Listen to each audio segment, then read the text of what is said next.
กินหยุดก่อน stop stop your mouth หยุดก่อนเนาะพอเขาอ่านเข้าใจล่ะเนี่ยมันบอล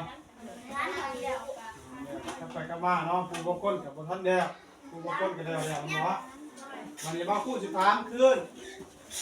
ว่าเขาอ่านนี่มันเป็นเรื่องอีสานเป็นหนังซื้ออีหยังฮะหนังซื้อจดหมาย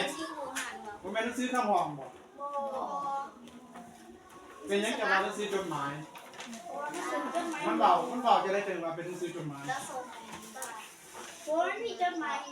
มันบอกว่าสูงถึงกูนั่นสูงถึงกูนี่ไม่บอกกันว่าห้องเคาะเอาเป็นหันห้องเคาะเอาเป็นหนีเป็นจดหมายบอกอะไรเป็นข้ามห้องไม่บอกเป็นข้ามห้องเขาเป็นยาบำส้นหรือว่าข้ามห้องเขาเป็นงานต่างๆบอกขนาดโมเมนต์หนังสือจดหมายเนาะมันเป็นหนังสือข้ามห้องมันบอกอันนี้เมนจดหมายก่อนว่ามันมีการส่งถึงผู้นั้นผู้นี้เป็นบ่ส่งถึงหมู่เพื่อนเป็นบ่คือจึงเป็นมันเป็นจดหมายจืดเลยเนาะคำว่าจดหมายมีการเขียนส่งถึงหมู่เพื่อนส่งถึงอาเอื่อยนอกส่งถึงพ่อแม่อยู่ในนี้จดหมายส่งถึงเพื่อนสนิทบอกเห็นบ่เพื่อนสนิทที่เราใหญ่เพื่อนเพื่อนสนิทที่ใหญ่เพื่อนในบ้านนี้แต่กันเป็นบ่แล้วไปอยู่ไซบ้านเรียนตันเพื่อนก็เลยคิดถึงกินหอดเนาะเขียนจดหมายมาหาวันนี้สมมติว่าบ่าวพูดสมัยโบราณต้องเขียนส่งหาเพื่อนยังเซมามูเฮานี่บ่ทันมาตั้งแต่ปากซอยหลายคนได้นำเป็นบ่สมมุติโปโลนั่นจนใจขาดทำโปโลนะฮะขั้นตอนการส่งโบราณอ่านบ่ต้องจบสิบ่ฮู้ถ้าอ่านบ่จบบ่ถ้าไปอ่านจบก็ชื่อว่าส่งไปใส่ใบอยู่ไปรษณีย์เห็นบ่มันมีไปรษณีย์เห็นบ่เวลาเขาก็มีไปรษณีย์ทีนี้ท่านสมัยอนุสิทธิ์เห็นดิไม่บ่ล่ะส่งไปทางอนุสิทธิ์ฝากไปหาอนุสิทธิ์เรื่องกันอยู่ว่านี่มึงเรื่องกันสมมุติมีหมู่อยู่ปากซองไปเก็บกาแฟอยู่ปากซองสิส่งไปหานางค้อนสมมุติว่าเด้อนี่สมมุตินางค้อนนางสอนเขาสิเขียนหาเราเขียนขึ้นมาเขียนแล้วก็ส่งไปทางอนุสิทธิ์กับอนุสิทธิ์นั่นเป็นพันเฮานี่ส่งไปหาอนุสิทธิ์มันปากซองสาขาปากซองโทษหวังเป็นมหาอันนี้เป็นว่าโทษหวังนักทอดไปหับอันนี้ไปสั่งก็ป่านเงินไปหายไปสั่งเป็นซอกไปสั่งเลยถ้าตัวไหนมูก็เอาอันเป็นที่กระโดด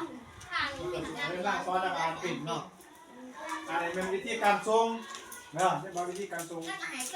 แต่ว่าบ่มีอนุชิตคือแต่ก่อนว่าเพิ่นสิทรงนักไปรษณีย์เป็นว่าตู่ไปรษณีย์คนนั้นจะได้เกิดยินดิการไป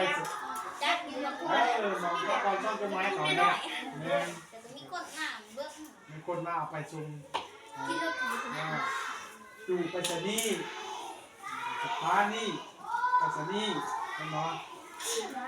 ก็ตู้มันก็มาเอาไปของสถานีเขาไปส่งต่อเป็นเรื่องอยู่แล้วแผนการส่งร้านเมืองมีแต่เขาตู้มีแต่ก็มันนี่อยู่ในนี่เขาอ่านได้หรอเนาะแต่ว่าตรงนี้สิ่งที่เขาสิจดเอามันมีอยู่ข้อที่8นี้การสร้างคำขึ้นต้นประโยคในจดหมายเพราะหมายว่าคำที่ขึ้นต้นมีมาประโยคมันมีความหมายแบบนี้ได้เนาะอยู่ในนี้นะครับตัวอย่างคำที่ขึ้นต้นในประโยคนั้นถ้าอ่านในจดหมายสีหูเนาะว่ามันเป็นตัวอย่างก็ว่ามันเป็นน่าสนใจหลายที่ไล่อ่านคอยหูซึกว่ามวลหลายที่ไล่อ่านเกี่ยวกับจะมีตัวต่อไปนะก็ว่าจะดีให้เป็นประโยคต่อไปใช่ไหมนะวันนี้ในจดหมายของเจ้าไล่ว่าต้องแม่นคำเย็ดประโยคต่ออันนี้แม่นประโยคตัวอย่างเป็นมาแม่นคำที่ขึ้นต้นประโยคนี่บอกคำที่ขึ้นต้นประโยคจดหมายเท่านี้ วันนี้จะเขียนข้อที่2อีกในข้อที่2นี่มันจะมีข้อที่10จะกลุ่มภาพข้อที่10เนาะเกี่ยวกับจดหมายส่วนตัวถูกไหม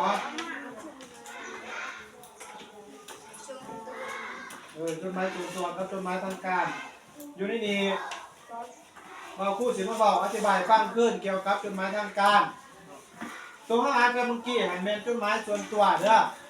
นี่บอกจดหมายส่วนตัวมันหูพังมันจะเป็นแบบนี้นี่บอกแบบที่เขาอ่านนั่นแหละที่อ่านให้เดือนเกินไว้จดหมายส่วนตัวนักเรียนมาส่วนตัวเลยก็อยู่ซึกฟ้องนางสอนเพชรสิเขียนจดหมายส่งไปหอดไปถึงนางสอนเพื่อนรักที่ไก่ซิดแท้นั่งน้ำกันเขียนน้ำกันกินน้ำกันเดี๋ยวนี้เพื่อนซ้อนเพชรกินหอดแห้งกินข้าวบ่ได้นอนกับบ่รับกินหอดแห้งเด้อ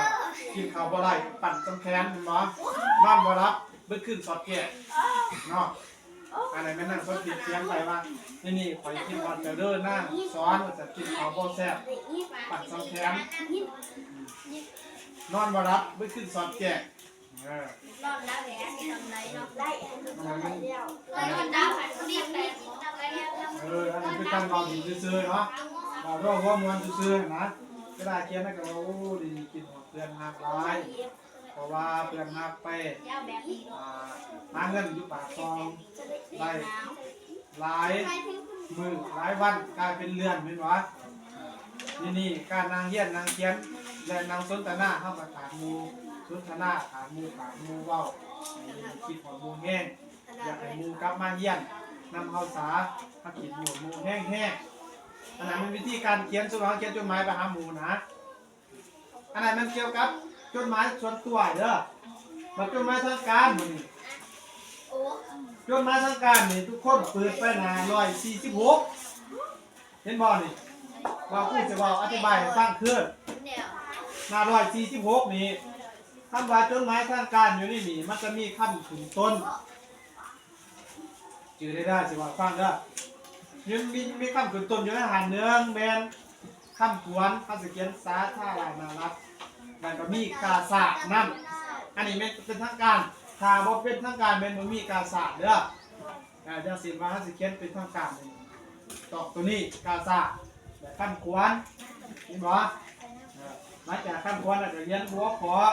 เดืองจุดประสงค์ที่เขียนไปนี่บ่นี่ฉันบอกได้รูปแบบตัวอย่างของเป็นทางการกับบ่เป็นทางการแตกต่างกันแน่ใดต่างกันไหมบ่ตัวเป็นทางการมันจะมีคำขวัญนับไหมบ่อันนี้บ่เป็นทางการเฮาเขียนโดยเพื่อนเราที่อยู่กับเพื่อนนี่นะแม่นบ่มีคำขวัญบ่มีกาซาบ่มีหัวขอตัวเรามีหัวขอด้วยกันแต่ว่ามันบ่มีเอิ้นว่าบ่มีคำที่ว่าเว้าเป็นทางการว่าเฮียนทานผู้ปกครองสมมุติว่าเฮียนทานนั่งสอนนะเฮาบ่ได้เขียนแนวนั้นสมมุติว่านะมันบ่เป็นทางการนี่เฮาเขียนว่าเป็นเพื่อนทางเป็นเพื่อนสนิทเขียนแบบสบายๆเป็นหมู่เป็นเพื่อนกันบ่แม่นเป็นทางการถ้าว่าเป็นทางการสิว่าทางสอนผิดอยู่ในของการเป็นว่า3,000ยิ่งสมมุติว่าสมมุติว่าในเขามีนั่งสอนเนาะอยู่ในของการบ้านสมมุติว่าเป็นแม่บ้านแต่ว่าบังเอิญว่าแม่บ้านไปเก็บกาแฟบัดนี้นี่หาพันยิ่งมีเบียร์ไปเขียนหนังสือไปหาแม่บ้านตายแล้วเยี่ยมทานนั่งสอนก็เดืองเขียนส่งถึงนั่งสอนให้กลับคืนมาเกี่ยวกับเดี๋ยวบ้านการเมืองของบ้านบนไหนไปเก็บกาแฟร้ายทุกบ้านนะเขาจะใส่ว่าเยี่ยมเป็นทางการพอเป็นทางการกับแบบมูเลยแหละคือบทเรียนที่เขาอ่านทีนิดเป็นไม้เขาอ่านทีนิดเป็นเนาะจะแม่ไปอยู่บ่ระวังซื้ออ่านจดหมายทางการก็บ่เป็นทางการ เป็นทางการแมนต้องมี เด็กการสูงมาก กาซาด ศาสตร์ ทำขวน ทำขวน เห็นบ่แล้วก็มีคำเว้าที่เป็นทางการเฮียนในจบลงท้ายก็ต้องมีคำเว้าเป็นทางการอีกกล่าวมากเลยความนับถือเป็นอย่างสูงสุดนะบัดเตือนกันเองเนี่ยมันนี่กล่าวมากเลยความฮักแท้หมู่เพื่อนมันก็ว่าต่างกันเป็นว่านับถือกับฮักแท้เด้อจำแนกอะไรเนาะอันจำแนกอะไรพิจารณาเขียนเอา2ข้อที่8กับข้อที่10อุทยานเฮาชั่วโมงหน้าอาจารย์ไปเรียนต่อเกี่ยวกับโครงทางของจดหมายฝากถึงหมู่เบาคู่กับสิพาเขียนและสิเขียนเป็นตัวอย่างด้วยเนาะน้องวานเพื่อจะได้เขียนเป็นมาหากัน เด็กการศาสตร์ นี่เนาะ เด็กปลาเช่น เอาเขียนเอาไปดิเข้าใจอยู่บ่ว่าผู้บอกแต่ละคนเขียนเอาเรียนข้อที่8กับข้อที่10 ข้อที่10โอ้ข้อที่8ที่10 เข้าใจเขียนได้บ่นั่งสบายค่ำเด้อครับเข้าใจเขียนได้บ่ข้อที่8กับข้อที่10แต่ว่าเขียนสบายข้อที่1กับข้อที่2ในกลุ่มเขียนแล้วนี่บ่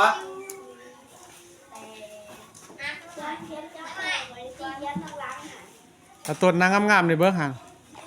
เขาจะเอาจอโซเชียลเบิ่งมื้อนี้